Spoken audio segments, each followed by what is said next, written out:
No existe ningún organismo que pueda vivir indefinidamente. El mantenimiento de las funciones vitales durante un largo periodo de tiempo en continua lucha contra las adversidades del medio provoca sobre los organismos un desgaste que se manifiesta con el envejecimiento de los mismos, tras lo cual se produce de manera inevitable la muerte.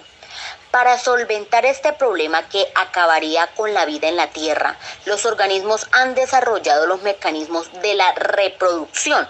Estos permiten la creación de nuevos seres, conservando por un lado las características genuinas de la especie a lo largo del tiempo y por otro permitiendo el aumento del número de individuos para favorecer la supervivencia de la misma.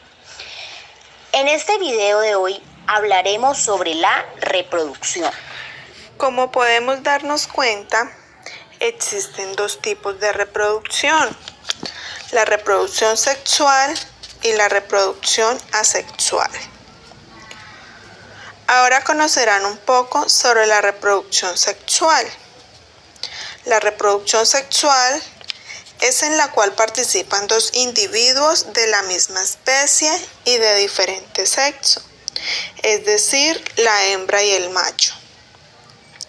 Cada uno de ellos contribuye con gametos haploides. Esta última es la característica que diferencia claramente la reproducción sexual de la reproducción asexual. Pero en algunos casos hay organismos que poseen los dos sexos a la vez y pueden autofecundarse. La reproducción sexual se presenta en organismos como los protozoos, los hongos, las plantas. En los protozoos y los hongos se da mediante la infusión de gametos y en las plantas se genera mediante la infusión de polen y óvulos. La reproducción sexual se genera en 3 etapas.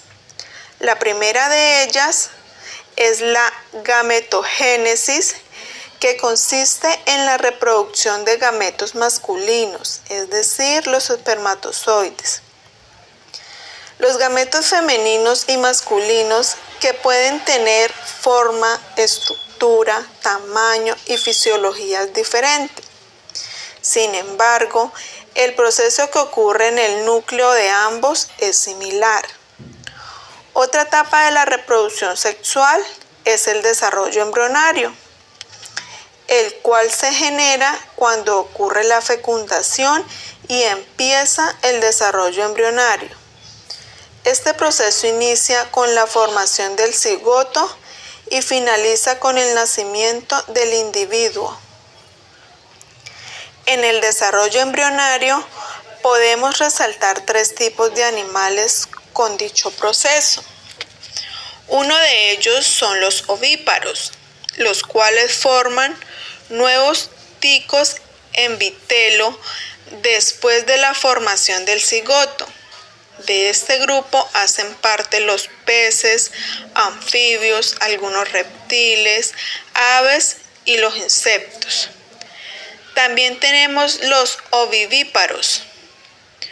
Estos organismos producen huevos generalmente cubiertos por una cáscara dura y ricos en vitelo, que permanece dentro de la hembra hasta que el nuevo organismo termina su desarrollo. Por último tenemos los vivíparos, como es el caso del ser humano, donde el embrión se desarrolla dentro del vientre de la hembra. La última etapa en la cual se genera la reproducción sexual es la fecundación, la cual consiste en el proceso de unión de los gametos, el huevo y los espermatozoides para la formación del cigoto que dará origen a un nuevo ser. La fecundación puede darse en 2 tipos: la fecundación externa y la fecundación interna.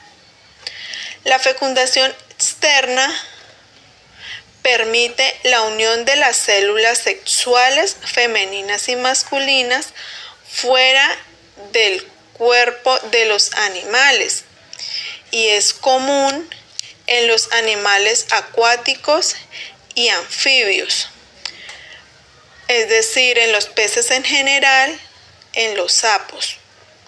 La fecundación interna es cuando el espermatozoide fecunda al óvulo dentro del cuerpo de la hembra. Este tipo de fecundación se da en los animales terrestres como los mamíferos, las aves, los reptiles o insectos. A continuación hablaremos de la reproducción asexual. La reproducción asexual es un mecanismo efectivo de propagación rápida y es efectivo gracias a la mitosis. Esto quiere decir que es necesario solo un individuo para generar descendencia. En este proceso de reproducción se generan 4 tipos. El primero es la esporulación.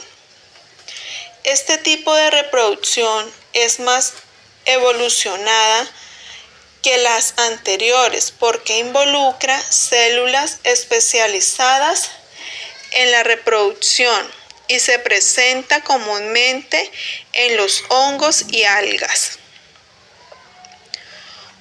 Otro tipo de reproducción asexual es la germación. Aquí el adulto doma una yema que se alarga y se diferencia porque produce un duplicado en miniatura que luego se separa e independiza del progenitor y se genera en animales como las hidras y los corales, en protistas, en los hongos y en las plantas. También tenemos otra etapa que es la fusión y bipartición. En esta etapa, una célula se divide en 2, luego de duplicar su material genético por medio de una mitosis. Allí se producen 2 células, es decir, las hijas idénticas, y se genera en seres unicelulares como las bacterias y los protistas. Por último, tenemos la etapa de la fragmentación.